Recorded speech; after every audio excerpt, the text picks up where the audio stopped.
El debate sobre el final de la vida es, sin duda, uno de los más profundos y complejos de nuestro tiempo. En este análisis vamos a desglosar de manera totalmente imparcial el concepto de la eutanasia, el inmenso dilema ético que la rodea y algo verdaderamente fascinante, cómo Colombia se convirtió en un pionero mundial en su legalización. Nos basaremos estrictamente en los documentos y las investigaciones clave para entender todo este panorama. Para que todo quede súper claro, hemos estructurado este recorrido en 5 partes. Primero, veremos los conceptos y definiciones clave. Segundo, los argumentos en contra de la eutanasia. Tercero, los argumentos a favor. Cuarto, el camino legal en Colombia y cerraremos con el famoso documento de voluntad. Así que arranquemos con la primera sección. Conceptos y definiciones clave. Es fundamental tener una base sólida de lo que estamos hablando. La palabra eutanasia literalmente viene del griego y significa buena muerte. Pero, ya en términos clínicos estrictos, nos referimos a la terminación voluntaria y sin dolor de la vida de un paciente terminal. El objetivo aquí es sumamente específico: acabar con un sufrimiento que es incurable y una agonía insoportable. Ahora bien, para entenderla realmente, tenemos que diferenciarla de otras prácticas médicas que a veces se confunden en la conversación diaria. Por ejemplo, tenemos la distanasia. Esto es básicamente el extremo opuesto. Ocurre cuando se retrasa la muerte de manera artificial usando todo tipo de intervenciones médicas desproporcionadas, incluso cuando ya no hay ninguna esperanza de curación.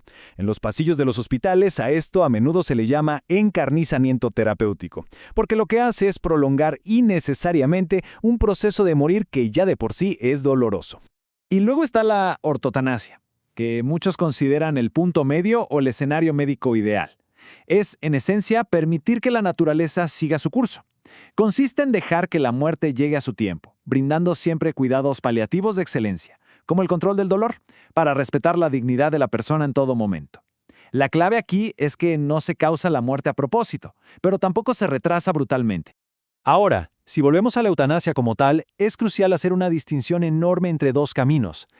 Por un lado está la eutanasia activa, que implica administrar directamente una medicación para inducir el fallecimiento, y por otro, la eutanasia pasiva, que consiste en no iniciar o simplemente retirar los tratamientos que están manteniendo a la persona con vida, como podría ser apagar un respirador artificial para permitir una partida natural.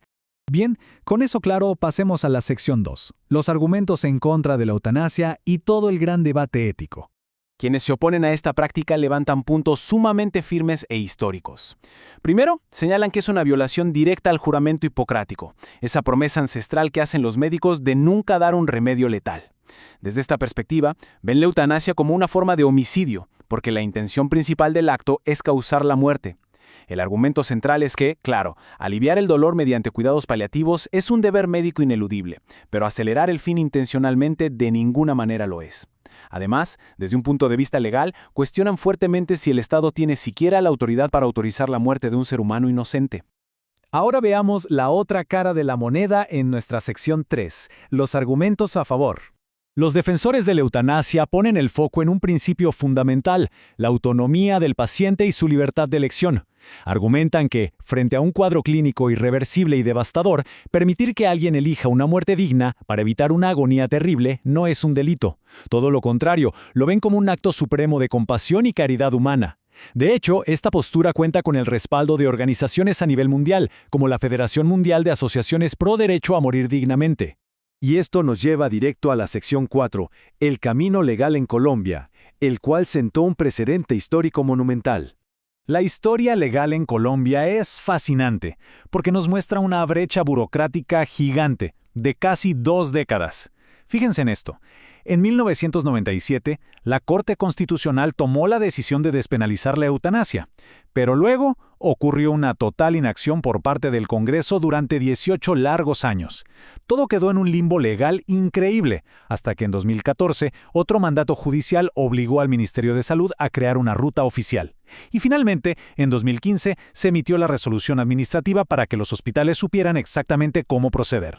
El gran resultado de todo este complejo proceso es que esta acción puramente administrativa convirtió a Colombia en el primer país en vías de desarrollo en legalizar formalmente la eutanasia activa para pacientes terminales, un hito a nivel global que curiosamente nació en los tribunales y no de las leyes del Congreso. Para ir cerrando, entramos a la sección 5, el documento de voluntad. Vamos a ver cómo funciona este derecho en la práctica médica real. Para que todo este derecho pase de ser una idea abstracta a algo tangible, existen las llamadas directrices anticipadas.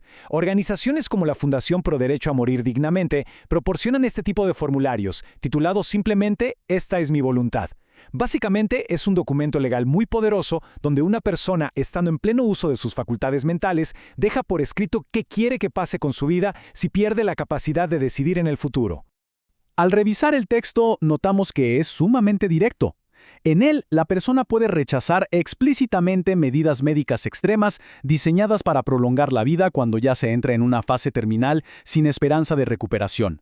Hablamos de tener el poder de negarse legalmente a procedimientos como la resucitación cardiopulmonar, la respiración mecánica artificial, métodos de nutrición invasiva o someterse a diálisis renal. Y el documento va incluso un paso más allá. Cuenta con un adendo muy específico que cubre escenarios médicos catastróficos, como un accidente vascular que deje a la persona con un daño cerebral severo y en dependencia absoluta. Es una garantía legal para asegurar que el equipo médico respete la autonomía previa del paciente de no ser reanimado ni mantenido con vida artificialmente bajo esas condiciones. Pero, ojo, a pesar de todos estos tremendos avances procedimentales, el análisis de los documentos revela que todavía hay huecos sin resolver en el sistema. La resolución de 2015 dejó vacíos críticos. Por ejemplo, existen profundas ambigüedades legales sobre cómo se debe proceder en casos que involucran a menores de edad, o con personas que nacieron sin la capacidad mental para haber firmado alguna vez un documento de voluntad anticipada. Así que conforme estas discusiones tanto a nivel global como nacional siguen evolucionando frente a todos estos dilemas y ambigüedades legales, nos dejan con una reflexión gigantesca. Ante un sufrimiento incurable, ¿dónde trazamos exactamente la línea definitiva entre las obligaciones de la ética médica y el respeto absoluto por la autonomía humana? Es sin lugar a dudas una pregunta de fondo que toda sociedad tendrá que enfrentar tarde o temprano.